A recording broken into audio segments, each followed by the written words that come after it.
E a Bandeirantes dá sequência aqui na questão ligada ao futebol. Vamos falar mais sobre Copa do Mundo, vamos falar um pouco sobre regras do futebol, sobre arbitragem, porque nós estamos acompanhando os jogos da Copa do Mundo FIFA 2026 e muitas dúvidas acabam surgindo a respeito desse assunto. Por isso eu convidei o Kleber Melo, que é analista de arbitragem da CBF e ex-árbitro, e ele vai conversar um pouquinho conosco sobre essas questões aqui na Rádio Bandeirantes. Kleber, seja bem-vindo, tudo bem com você?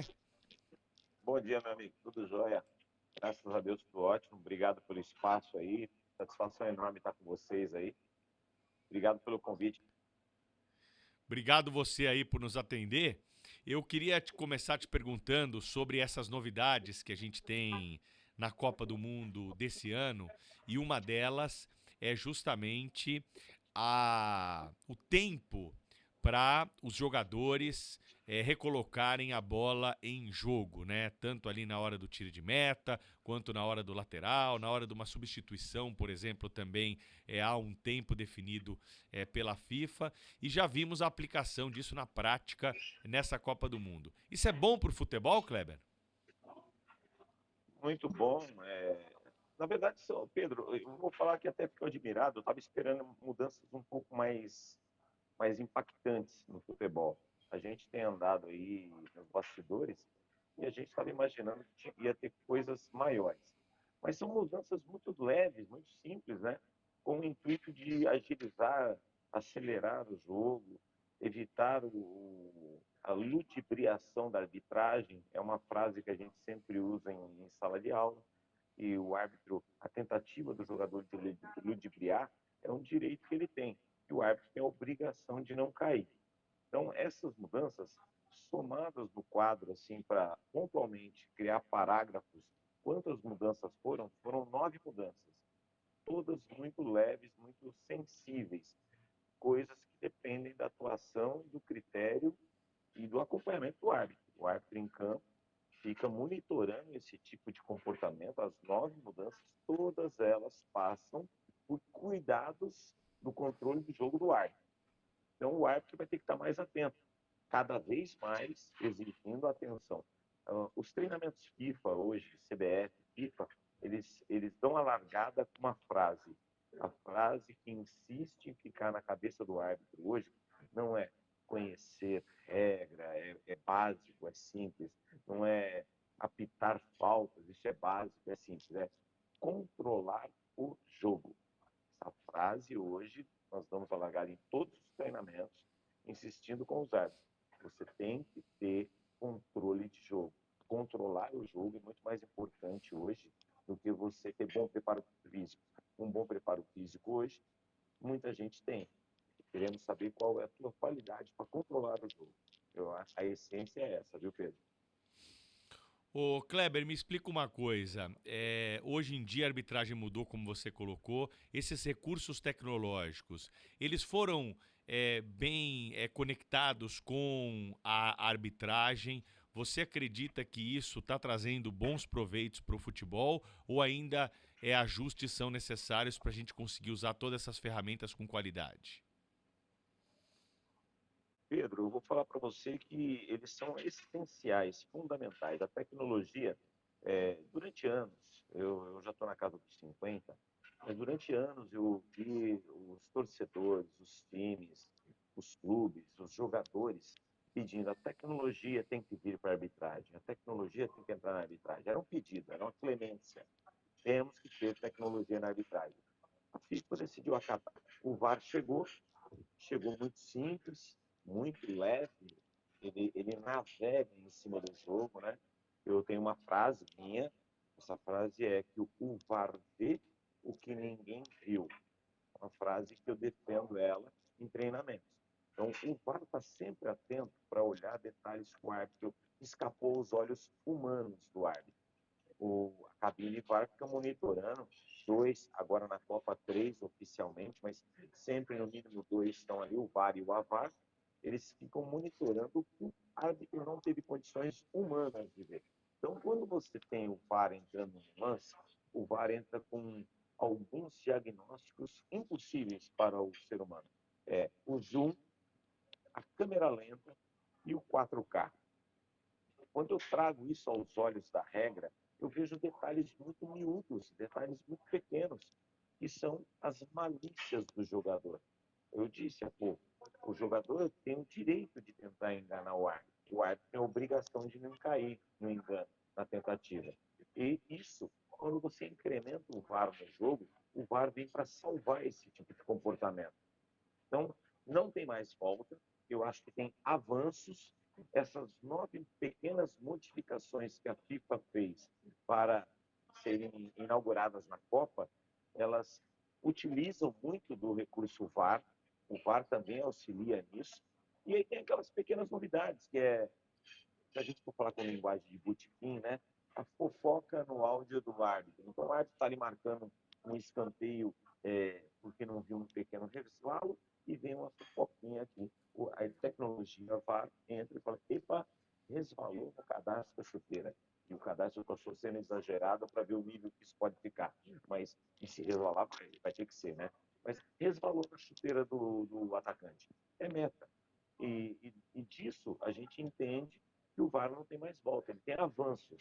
A cada momento que a FIFA, o IFAB, né, o IFAB é o International Football Association Board, seria aí o Comitê Internacional da Arbitragem, né, ele responde para a FIFA, enquanto a FIFA cuida do jogo, o IFAB cuida da regra. O IFAB vai procurando os espaços para encaixando pequenas adaptações e evoluções com o recurso VAR aplicado. Então, para mim não tem volta, é avanços, só temos conquista. E eu gosto muito, tá? Gosto muito do recurso VAR. O Kleber, o juiz, em determinados momentos, né, o árbitro, como vocês gostam de falar, popularmente conhecido como juiz, ele tem se manifestado, né, agora em partidas, explicando alguns lances. Isso também é positivo na tua avaliação?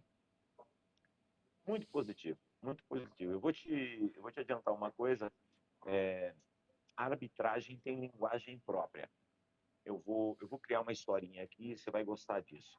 Imaginemos que um grupo de árbitros, um trio de arbitragem, decide tomar um chopp num bar, num pub em Berlim. Nenhum deles fala alemão. E nesse pub, assim que eles entrarem no pub, eles vão pedir o chopp e vão começar um diálogo dizendo assim, o árbitro falando assim, você viu naquela hora que eu marquei a infração e expulsei por Dogso? Dogso é uma linguagem técnica, totalmente técnica, uma sigla que foi desenvolvida pela arbitragem para comunicar que é uma situação de gol iminente, situação clara de gol, que precisa de expulsão de cartão vermelho. Dogso é uma abreviação para Danny Obvious Goal Imminente Situation. Gaguejei aqui, mas é mais ou menos por aí. O Dogso, dentro da arbitragem, é uma linguagem universal. Se nesse pub, quando esses brasileiros, falando sobre regra, comentarem a palavra doxo e do outro lado do balcão existir alguém envolvido no mundo da arbitragem, um alemão que nunca falou português na vida, e ouvir o doxo, ele vai falar, opa, são árbitros de futebol. O doxo se tornou uma linguagem universal.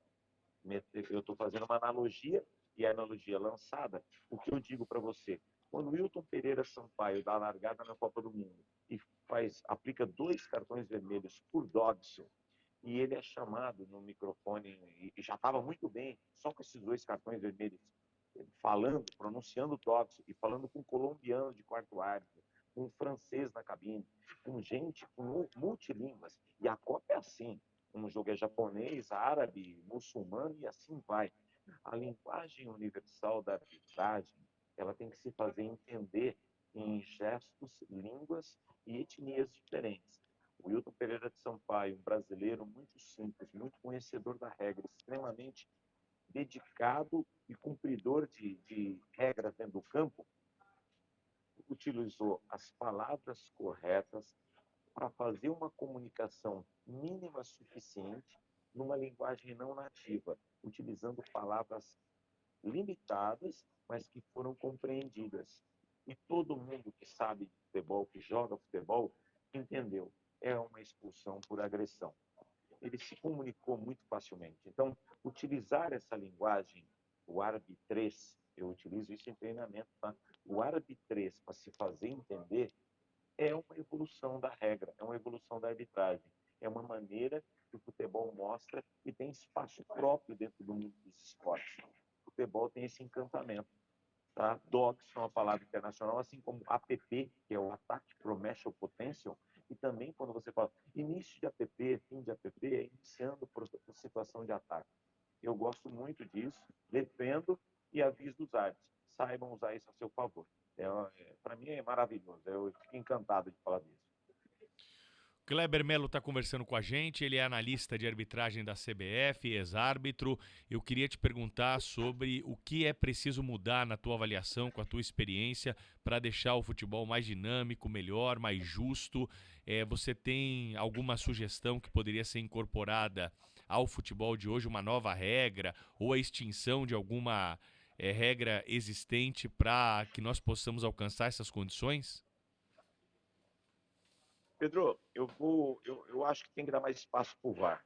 O VAR é um salvador da não vou falar dignidade, mas do real cumprimento da regra. O VAR pode fazer muito mais coisas. Eu acho que aos pouquinhos ele vai procurando, assim como na Copa de 2026, a gente está vendo esses ajustes, esses pequenos espaços que o VAR avançou para poder colaborar com a justiça do jogo. Essa é uma coisa, eu acho que tem que dar mais espaço para o VAR, olhando para a regra. A regra, ela cresce naturalmente, né? O IFAB tem dentro do seu processo de implantação de modificações um grupo de jogadores. O Cafu é o nosso representante brasileiro dentro desse grupo e o IFAB tenta buscar os ajustes e evoluções necessárias. Mas eu vou falar uma coisa aqui que não diz respeito à regra, diz a respeito do jogador moderno, que o árbitro sofre muito com isso. O jogador de futebol moderno ele se tornou eu estou tentando colocar a metáfora vai acabar passando por uma marca, mas hoje a gente tem na modinha do botiquim aí, né? A gente tem a brincadeira, você é muito Nutella, né? Muito mimado, muito Nutella, muito mimado. E o Nutella eu acho que explica melhor isso. É, vou fazer de novo mais uma analogia. Olha só, quem é o jogador moderno hoje? É um garoto às vezes de 20 anos, se a gente olhar para o Ender, 19, e quando olha, a gente começa a olhar, o jogador de futebol estreia, é muito comum hoje estrear com 17 anos nas equipes profissionais, nas seleções com 17, 18, assim como tudo Pelé, isso não é mais novidade, tá? Vem lá de trás, o Pelé estreou na seleção com 17 anos, no ano que ele tinha 16, no ano que ele fazia 17, né? Mas olha só essa analogia que eu vou te colocar. A gente olha para um garoto de 18 anos hoje, e ele já trilhado pela base sub-15, sub-17, sub-20, ele já se tornou um CNPJ, com 18 anos. Ele já se tornou um CNPJ, gerador de dinheiro, gerador de benefícios, né? Gerador, mantenedor de famílias. Esse cara virando um CNPJ, quando está ali na casa dos seus 18, é muito comum já hoje ganhar mais de 100 mil reais por mês. Ele foi criado em condomínio, ele foi incentivado por um empresário e sendo um CNPJ, ele criou empregos em torno dele. Então, em torno dele tem uma cabeleireira, uma manicure, tem uma cozinheira, um motorista, um segurança, um, uma nutricionista, um preparador físico, um personal trainer. 10. 10 pessoas vivem desse menino, desse garoto de 18 anos, e emitem notas contra ele e vivem dele. E ele, assim, vai vivendo 100 mil, 200 mil por mês. E essa historinha é legal, que você vai ver onde vai chegar isso. Ele é mimado. Todo mundo, o que o senhor quer, o que você precisa, toma uma massagem, toma um creme, deixa eu aparar seu cabelo, deixa eu recortar a sua barba, o que você quer comer hoje? Você quer dormir agora? É muito mimo. E aí eu trago para você uma realidade que ela finaliza no campo de jogo. Esse cara mimado por 10, 12, 15 pessoas, ele nascido em condomínio, criado sem dificuldades, o talento dele levou ele a ter um salário bacana. Quando ele entra em campo, ele fala assim: eu sou mimado, todo mundo me apoia, mima e me elogia. Só que agora tem um problema. Quando ele entra em campo, no outro time, tem outro mimado do lado de lá. E os dois mimados vão ter que fazer gol, disputar espaço, disputar a bola, entrar em confronto físico. No primeiro impacto físico, cai um para um lado, um para o outro, e olha para o árbitro e fala assim: você não vai fazer nada? Olha o que eles fizeram comigo, olha o que ele me fez, olha como ele me chutou, olha como ele bateu em mim. O árbitro olha e fala assim: meu amigo, isso aqui é uma disputa, isso aqui é regra. Tem futebol, a torcida espera que você faça gol e não que você fique caindo, implorando e suplicando por mim. Eu não vou te mimar. Ou seja, historinha lançada, eu estou te dizendo o quão ficou difícil para a arbitragem entrar em campo e ser firme, ser cumpridor de regras, ter palavras disciplinadoras, exigir que seja firme e viril no seu contato físico. Do lado de lá tem um jogador de futebol fisicamente preparado para se confrontar com você. E eu não posso te proteger porque você quer mimo. Você tem que disputar isso com hombridade, com virilidade, com força física, e não pedindo apoio do árbitro para ser mimado. Então, essa situação hoje está nas mãos do árbitro e é muito difícil de você controlar. Quando o cara, desde os primórdios, da infância dele, ele veio sendo preparado para ser mimado. O árbitro tem uma regra para cumprir, não pode mimar. Eles vão ficar mais longos, eu acho que você entende a essência aí, né? Exatamente. Bom, Kleber, para a gente finalizar, agradecendo já muito a teu espaço, né, para conversar conosco aqui e pontuar questões tão importantes. Eu vou para a última pergunta para você, que é o seguinte: hoje, né, o futebol é muito mais rápido, exige muito mais do físico. Você está envolvido aí na preparação de novos árbitros. O que você vislumbra aí para o futuro da arbitragem? Uma arbitragem cada vez mais objetiva, as questões subjetivas estão ficando de lado, até com o uso desses recursos tecnológicos. Nós estamos caminhando aí para uma consolidação desse modelo de arbitragem. Repito aqui, o árbitro com o físico mais preparado, porque as partidas elas são mais rápidas e também com essas regras colocadas e com a ajuda da tecnologia que torna, né, tudo muito mais objetivo e menos subjetivo. Você acha que é por aí? O caminho da arbitragem, ele é sempre muito claro, viu, Pedro? Os treinamentos são exaustivos. Eu vou lembrar uma escadaria aqui que o árbitro passa para chegar na FIFA. O cara passa por uma triagem muito específica, muito técnica. No nosso caso aqui em São Paulo, Federação Paulista de Futebol faz uma triagem muito clara, muito exigente. O cara vem passando por processos de relacionamento, conhecimento de regra, avaliação física, avaliação teórica, avaliação no campo de jogo. E esse cara vai subindo, em algum momento ele entra no grupo de corte para entrar no quadro nacional, apitar Campeonato Brasileiro. Quando ele se estreia no Brasileiro, aí, ele começa de novo uma nova escadaria, que é sub-20, sub-17, feminino, vai, quarta divisão, Série D, Série C, Série B e Série A. Quando ele inaugura de novo a Série A, ele começa uma nova missão, que é os patamares FIFA, ser um árbitro internacional. Então, estadual, nacional e FIFA. Em 3 degraus distintos, o cara vai atingir o ápice da sua carreira. Em todos esses momentos, a Federação Paulista, a CBF e a FIFA são, são exemplares, são exímias nos treinamentos. Fecham esses caras 10 dias em hotel fazenda, em campo de jogo, em sala de treinamento, exaustão de vídeos, exaustão de teorias. É, e isso vai culminando para um ponto que o cara fica totalmente sufocado sobre regra, teorias, didática, treinamentos, entre árbitros, entre analistas, professores, instrutores internacionais. Não acontece por acaso. Aí, quando você chega numa FIFA, o cara te coloca numa situação com spray, rádio, televisão, Zoom, VAR, e o cara tem que se adaptar com línguas ainda em cima disso. Esse cara que chega na FIFA, ele vira um exemplo que a gente tenta pegar imagens, cenas e decisões e passar para as categorias de base, utilizando isso como, é, como carreira. Né? Pegue aqui o exemplo de quem chegou lá, é muito difícil, não é fácil chegar nos níveis FIFA. Quando chega, o cara se torna uma vitrine para os novos talentos.